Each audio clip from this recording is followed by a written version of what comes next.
नमस्कार मित्रों, मैं विजय कुमार आसोपा। आज हमारे YouTube ऑनलाइन क्लास में हम बात करेंगे राजस्थान भूगोल का, जो हमारे राजस्थान के सभी कम्पिटिटिव एग्जाम में बहुत सारे क्वेश्चन पूछे जाते हैं। इसी उपयोगिता के लिए लॉकडाउन को देखते हुए हमने ऑनलाइन क्लास का एक सेशन स्टार्ट किया है। सभी को आपको अच्छा लगेगा हम आशा करते हैं। इसी के साथ हम राजस्थान भूगोल के अंदर जो हमारा पहला टॉपिक आता है राजस्थान की स्थिति एवं विस्तार, उसके बारे में डिस्कस करेंगे।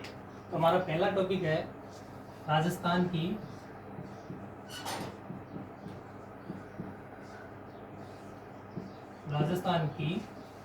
स्थिति एवं विस्तार।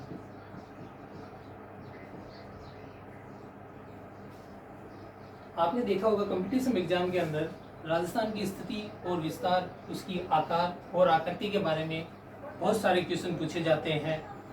तो इसी अनुसार हम राजस्थान की स्थिति को तीन तरह से देखेंगे। यहाँ पे पहले विश्व के संदर्भ में राजस्थान की स्थिति कैसी है, दूसरा महाद्वीप के संदर्भ में राजस्थान की स्थिति कैसी है वो देखेंगे, तीसरा हमारे देश भारत के संदर्भ में राजस्थान की स्थिति कैसी है उसके बारे में हम बात करेंगे। तो विश्व के संदर्भ में अगर हम देखते हैं राजस्थान की स्थिति किस प्रकार होगी, तो हम देखते हैं ये हमारा ग्लोब है, ये हमारा ग्लोब है। ग्लोब को दो भागों में बराबर विभाजित करने वाली रेखा भूमध्य रेखा कहलाती है, जिसको हम 0 डिग्री अक्षांश इसे भूमध्य रेखा भी कहते हैं।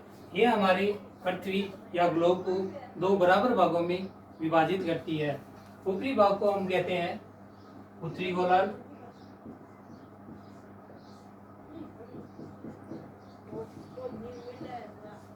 और निचले भाग को हम कहते हैं दक्षिणी गोलार्ध।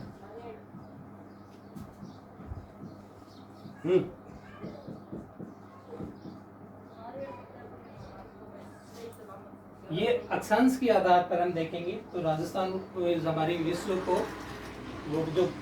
में पृथ्वी ग्लोब को दो बराबर भागों में विभाजित करने वाली रेखा भूमध्य रेखा उत्तरी गोलार्ध और दक्षिणी गोलार्ध दो बराबर भागों में विभाजित करती है। इसी प्रकार हम देखेंगे देशांतर के आधार पर, 0 डिग्री देशांतर जो कहते हैं, इसका दूसरा नाम है 0 डिग्री देशांतर, इसको ग्रीनविच रेखा भी कहते हैं।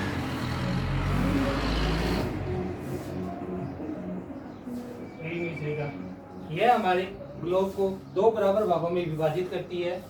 इसका ये वाला भाग पूर्वी गोलार्ध कहलाता है,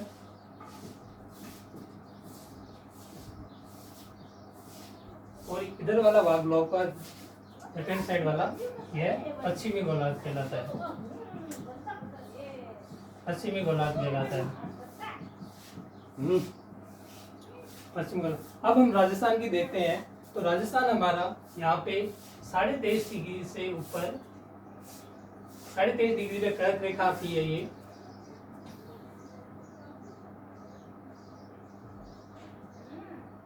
23.5 डिग्री पे ये अपनी आ गई कर्क रेखा। राजस्थान कर्क रेखा को छूते हुए निकलता है। तो अभी यहाँ पे हम मैप बनाएंगे राजस्थान का।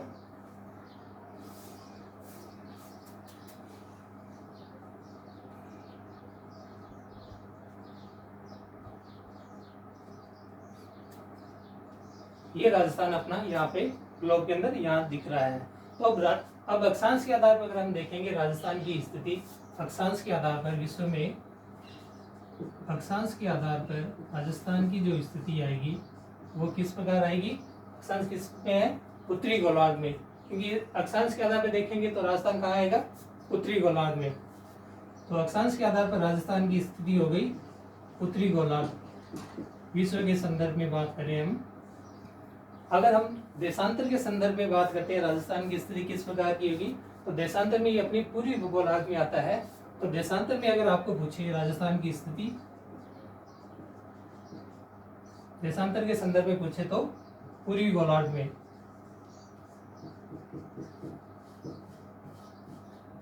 दो स्थिति अपने राजस्थान की विश्व के संदर्भ में यहाँ आ गई, अक्षांश के आधार पर उत्तरी गोलार्ध में और देशांतर के आधार पर पूर्वी गोलार्ध के अंदर आ गई।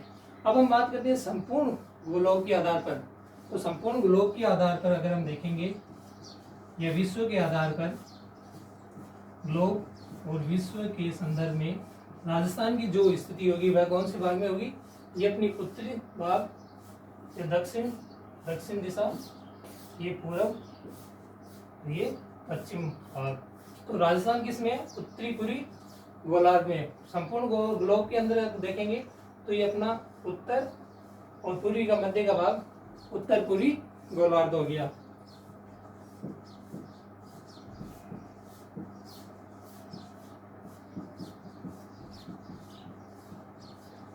गोलार्ध दिशा का भी पूछे तो उत्तर पूर्वी दिशा भी यही होगी। तो ये हमने एक राजस्थान की पहली स्थिति देखी है विश्व के संदर्भ में, जहाँ पे हमने देखा है कि राजस्थान अक्षांश के आधार पर हमारे ग्लोब में उत्तरी गोलार्ध में स्थित है और देशांतर के आधार पर देखें तो हम पूर्वी गोलार्ध में स्थित है। अगर हम पूरे ग्लोब की बात करते हैं विश्व के आधार पर तो वह उत्तर पूर्वी गोलार्ध में स्थित है। ये बात होगी हमारी विश्व के संदर्भ में।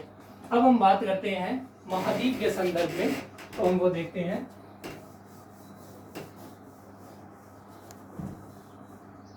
अब महाद्वीप के संदर्भ में हम बात करते हैं तो हमारा जो महाद्वीप आता है वह एशिया महाद्वीप आता है, एशिया महाद्वीप। अब अगर हम एशिया महाद्वीप की बात करते हैं तो एशिया महाद्वीप के अंदर जो राजस्थान का अपना मैप बना है वह दक्षिण पश्चिम दिशा में स्थित है।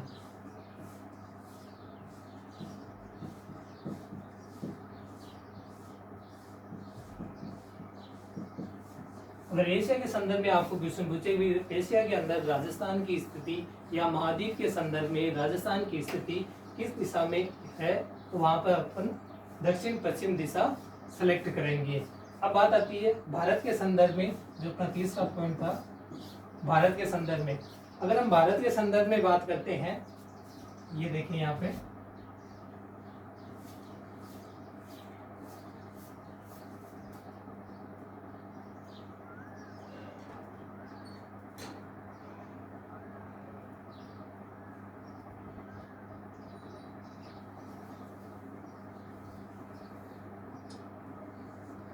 ये भारत के संदर्भ में अगर हम देखेंगे तो यह अपनी उत्तर दिशा, ये अपनी पश्चिम दिशा, ये दक्षिण और इधर वाला भाग पूरी दिशा। अब अगर हम देखेंगे भारत के संदर्भ में अगर बात करते हैं, ये अपन बीच वाले फिर लेते हैं, तो अपना राजस्थान वाला जो हिस्सा है, ये वाला जो हिस्सा है, ये कौन से भाग में आएगा, उत्तर पश्चिम भाग में। तो भारत के संदर्भ में अगर हम बात करेंगे तो राजस्थान की स्थिति किस संदर्भ में आ जाएगी, उत्तर पश्चिम। तो यहाँ पे हमने तीन तरह की स्थितियां देखी है, विश्व के संदर्भ में, महाद्वीप के संदर्भ में और भारत के संदर्भ में।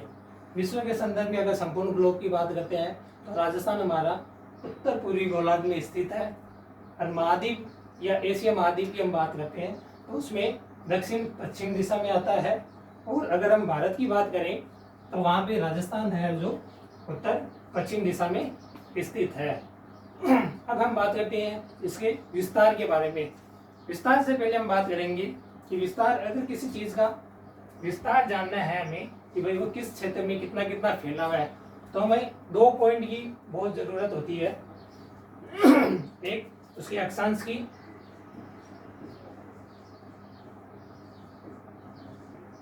एक अक्षांशीय विस्तार कितना है उसका, दूसरा देशांतरीय।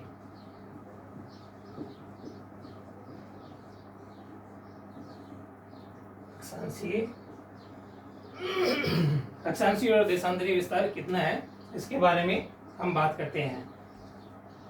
तो हम यहाँ बात करेंगे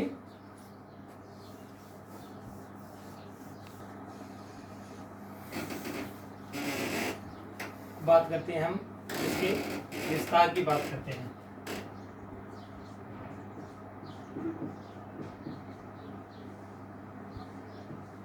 राजस्थान का विस्तार के बारे में हम देखेंगे कि यहाँ पे पहले अक्षांश, दो चीज मैंने बताई थी आपको। एक तो हमें अक्षांश के बारे में पता होना चाहिए, दूसरा इसका देशांतर। किसी भी स्थान की स्थिति का पता लगाने के लिए हमें उसके अक्षांश और देशांतर का पता होना चाहिए। अब हम अक्षांश क्या होते हैं, या अक्षांश रेखाएं क्या होती है, देशांतर रेखाएं क्या होती है, पहले हम इसके बारे में बात करेंगे। मान लो ये हमारी ग्लोब है, ये ग्लोब को दो बराबर भागों में विभाजित जो करती है 0 डिग्री अक्षांश, जिसको हम भूमध्य रेखा, विषुवत रेखा, आधार रेखा, इक्वेटर लाइन के नाम से भी जानते हैं। एक एग्जाम के अंदर क्वेश्चन पूछा हुआ है 0 डिग्री अक्षांश का दूसरा नाम या अन्य नाम क्या है। तो 0 डिग्री अक्षांश के बारे में देखेंगे। इसको भूमध्य रेखा,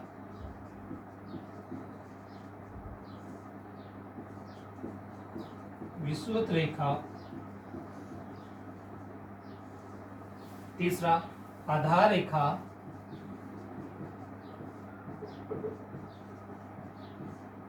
चौथा जो एग्जाम के अंदर पूछा था इक्वेटर लाइन।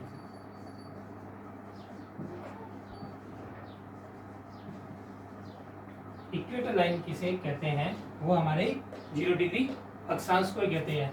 अक्षांश क्या होते हैं या अक्षांश रेखाएं क्या होती है। अक्षांश रेखाएं की जो परिभाषा है वह है भूमध्य रेखा के समांतर पूरब से पश्चिम की ओर कोणीय स्थिति पर खींची गई काल्पनिक रेखाएं अक्षांश रेखाएं कहलाती है। अक्षांश रेखा की परिभाषा क्या हो जाएगी, भूमध्य रेखा के समांतर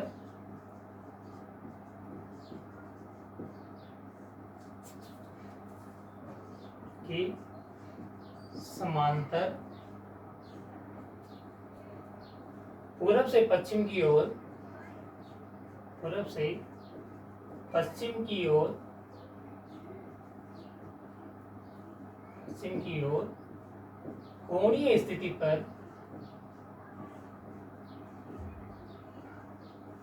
कोणीय स्थिति पर खींची गई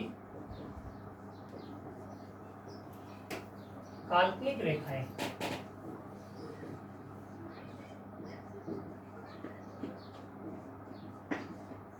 भूमध्य रेखा के समांतर पूरब से पश्चिम की ओर कोणीय स्थिति पर खींची गई काल्पनिक रेखाएं अक्षांश रेखाएं कहलाती है। अब ग्लोब के अंदर हम देखेंगे कितने अक्षांश होते हैं। ये अपना 0 डिग्री अक्षांश, 0 डिग्री अक्षांश से यहाँ ऊपर आएंगे हम 23.5 डिग्री पर। ये अपनी कर्क रेखा, ये भूमध्य रेखा,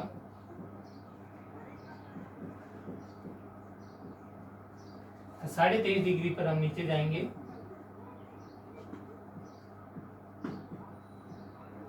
मकर रेखा, 66.5 डिग्री पे हम आएंगे ऊपर यहाँ पे। आर्कटिक रेखा,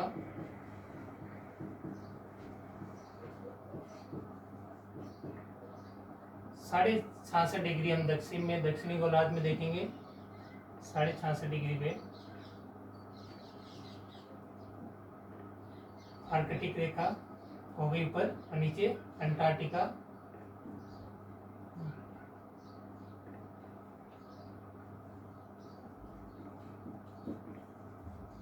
अंटार्कटिक रेखा, और 90 डिग्री पे जो हो गई हमारी ध्रुव रेखा। 90 डिग्री पे क्या होते हैं, ध्रुव है।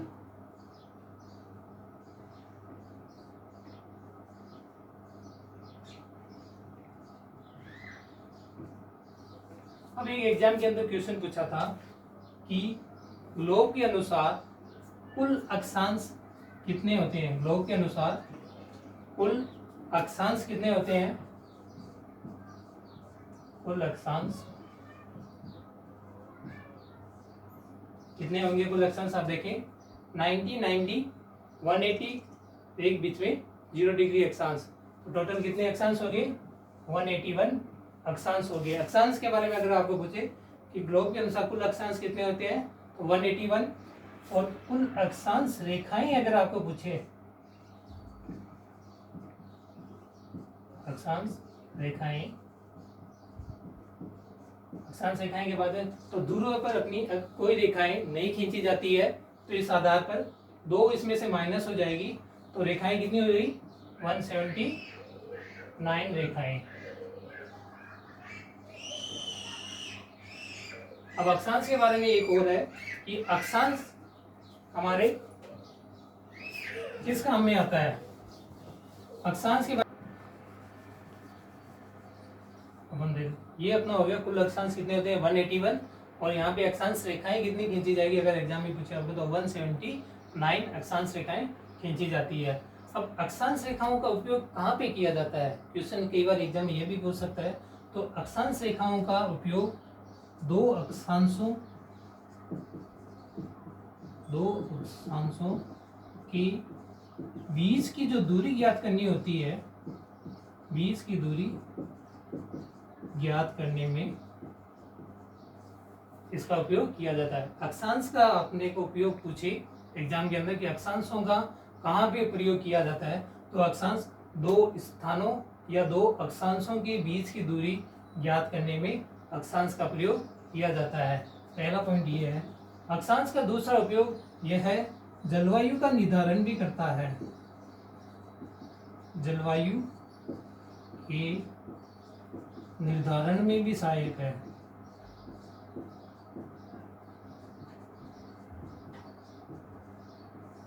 जलवायु के निर्धारण में भी सहायक है। ये हो गई अक्षांश के बारे में। अब अक्षांश के बारे अब हम बात करेंगे देशांतर के बारे में। तो देशांतर का हम यहाँ पे प्रयोग करेंगे।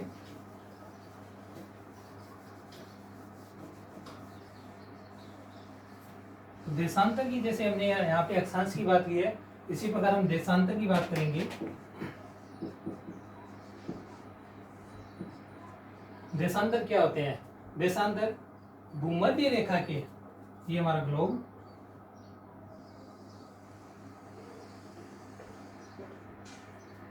ये हमारा हो गया ग्लोब,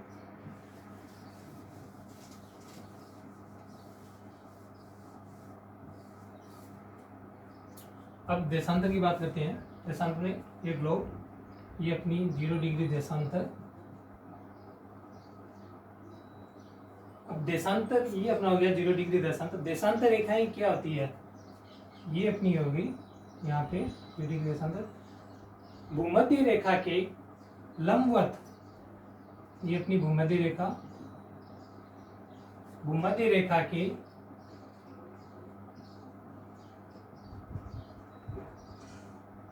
भूमध्य रेखा के लंबवत खींची गई अर्धवर्ताकार काल्पनिक रेखाएं देशांतर रेखाएं कहलाती है। तो देशांतर की परिभाषाएं क्या होगी, भूमध्य रेखा के लंबवत खींची गई अर्धवर्ताकार काल्पनिक रेखाएं देशांतर रेखाएं कहलाती है। यहाँ हमने अक्षांश में देखा था, यहाँ पे क्या होती है भूमध्य रेखा के समांतर रेखाएं, और यहाँ पे देशांतर में क्या होगी लंबवत रेखाएं। इन दोनों में यही फर्क है। अक्षांश में होगा तो वहां आप ध्यान देना समांतर होगा, और देशांतर में क्या होगा लंबवत होगा। भूमध्य रेखा के लंबवत खींची गई अर्धवर्ताकार काल्पनिक रेखाएं देशांतर रेखाएं कहलाती है। अब एग्जाम में क्वेश्चन पूछे आपके जैसे कुल देशांतर कितने हैं, तो कुल देशांतर कितने हो जाएंगे 360 डिग्री। कुल देशांतर कितना होगा 360 डिग्री। और कुल देशांतर रेखाएं अगर आपको पूछे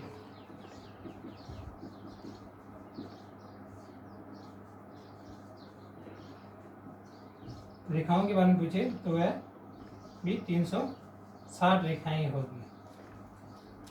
ये एग्जाम में एक बार क्वेश्चन पूछा हुआ है कि ग्लोब के अनुसार कुल देशांतर कितने होते हैं, तो 360 डिग्री देशांतर होते हैं। अब हम बात करेंगे राजस्थान के संदर्भ में, राजस्थान के मैप के थ्रू बात करते हैं अक्षांश और देशांतर के बारे में।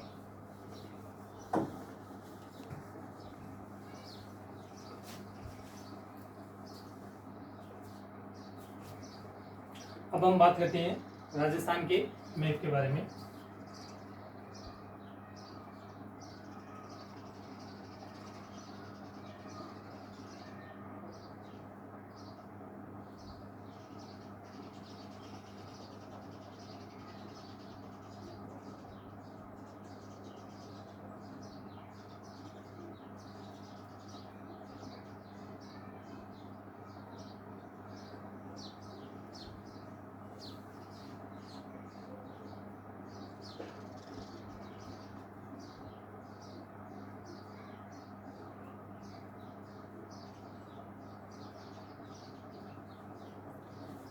ये अपना राजस्थान का मैप है।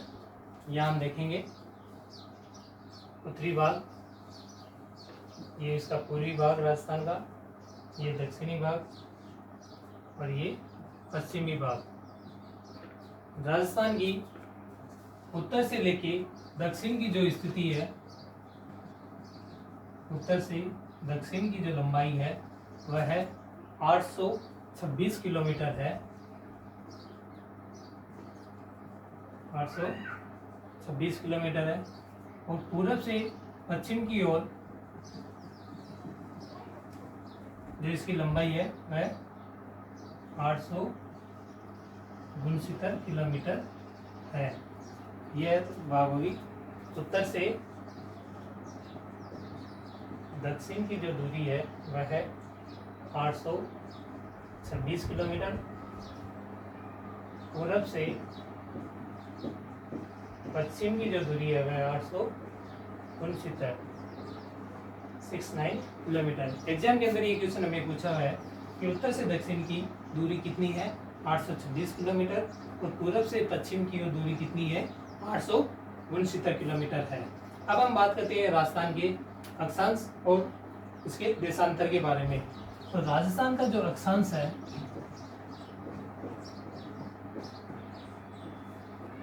यह है 23 डिग्री 3 मिनट से 30 डिग्री 12 मिनट उत्तरी अक्षांश।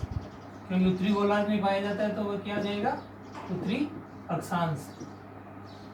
ये राजस्थान का हो गया। अब हम मैप में बात करेंगे कहाँ होगा, तो 23 डिग्री 3 मिनट उत्तरी अक्षांश,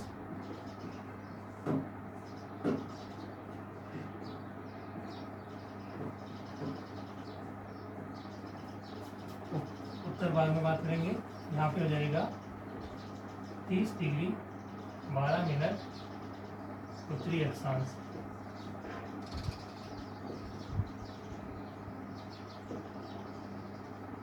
ये होगा अपना अक्षांश के आधार पर। अब देशांतर की बात करेंगे।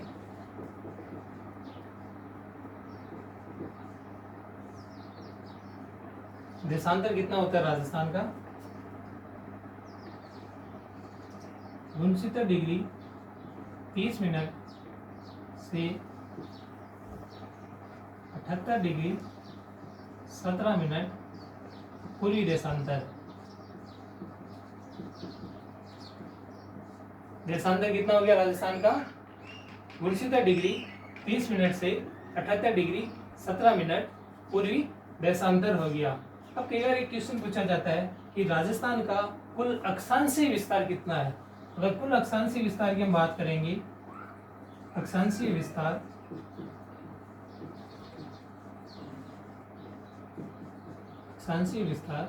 तो अक्षांशीय विस्तार राजस्थान का है 60 डिग्री 0.09 मिनट उत्तरी अक्षांश।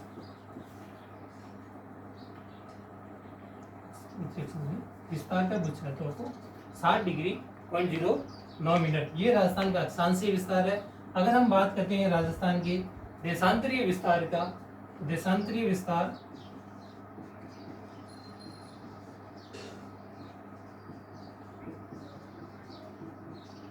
राजस्थान का देशांतरीय विस्तार होगा 8 डिग्री 47 मिनट। ये होगा राजस्थान का अक्षांशीय और देशांतरीय विस्तार हो गया। देशांतर अगर इसमें हम देखेंगे यहाँ पे तो ये आ जाएगा यहाँ पे 69 डिग्री 30 मिनट, और पूर्वी विभाग में यहाँ पे आ जाएगा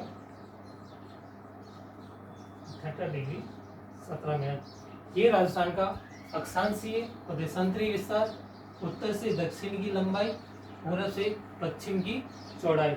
ये राजस्थान का हो गया अक्षांशीय एवं देशांतरीय विस्तार के बारे में।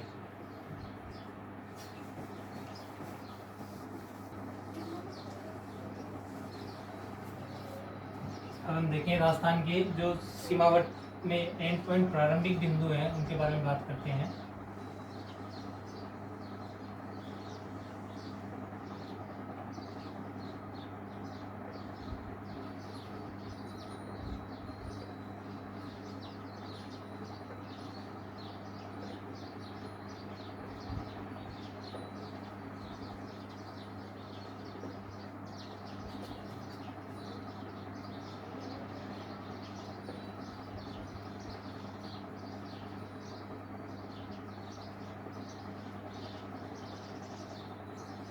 ये उत्तरी भाग, ये दक्षिणी भाग, ये पूर्वी भाग, तो ये पश्चिम भाग। तो उत्तर दिशा के अंदर जो प्रारंभिक बिंदु आएगा, प्रारंभिक गांव आ गया, आएगा कोणा गांव, कोणा गांव, गंगानगर। ये राजस्थान का उत्तर दिशा के अंदर प्रारंभिक बिंदु है। दक्षिण के अंदर हम बात करेंगे बोरकुंड बांसवाड़ा,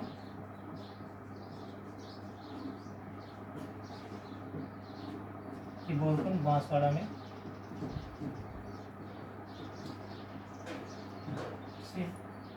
राजस्थान का एंड पॉइंट। पूर्व दिशा के अंदर बात करेंगे हम तो सिलोन गांव, धौलपुर,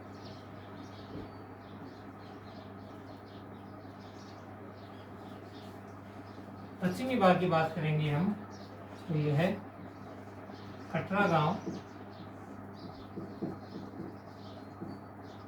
जैसलमेर।